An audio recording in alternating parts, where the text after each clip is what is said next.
दिन जंगल में टुनटुनी चिड़िया अपनी माँ टूनी चिड़िया के साथ रहती थी। टुनटुनी चिड़िया को बचपन से ही सिलाई करने का बहुत शौक था। जब भी उसे समय मिलता वो अपनी माँ की सिलाई मशीन निकाल कर उस पे सिलाई करने लगती। माँ ये देखो ना, मैंने कितनी अच्छी फ्रॉक सिली है। अरे वाह बिटिया, तूने तो बहुत अच्छी सिलाई की है। लेकिन बेटा तू अपनी पढ़ाई पर भी ध्यान दे। मैं तुझे एक बड़ी अफसर बनाना चाहती हूँ। तेरी परीक्षा होने वाली है और तू सिलाई करने में लगी रहती है।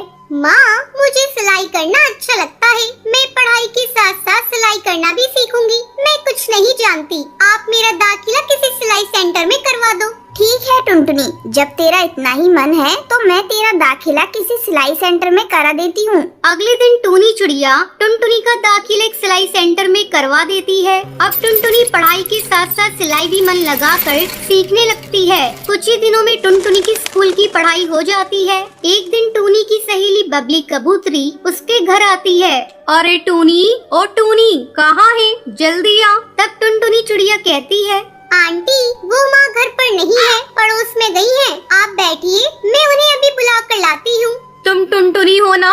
कितनी बड़ी हो गई है। जब मैंने तुझे देखा था उस समय तू बहुत छोटी थी। पहचाना मुझे? मैं तेरी बबली आंटी हूँ। टुनटुनी तू जाकर अपनी माँ को बुला ला। टुनटुनी चिड़िया पड़ोस में अपनी माँ को बुलाने के लिए चली जाती है। थोड़ी देर बाद टुनटुनी चिड़िया अपनी माँ को लेकर घर आती है।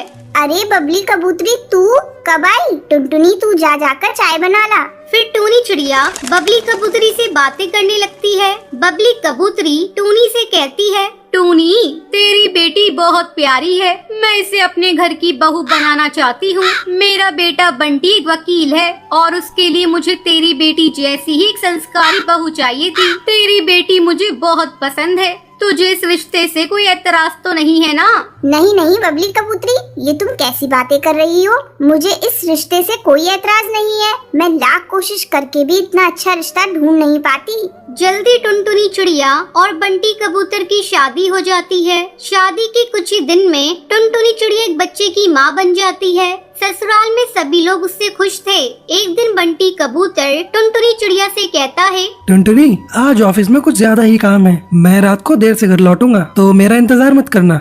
इतना कहकर बंटी कबूतर वहाँ से चला जाता है। लेकिन थोड़ी देर बाद कालू कौआ तेजी से उड़ता हुआ उसके घर आता है। गजब हो गया टुनटुनी बहन। जब बंटी कबूतर अपने ऑफिस जा रहा था तब एक बाज ने उस पर हमला कर दिया जिसमें उसकी मौत हो गई। इतना सुनते ही टुनटुनी चिड़िया रोने लगती है।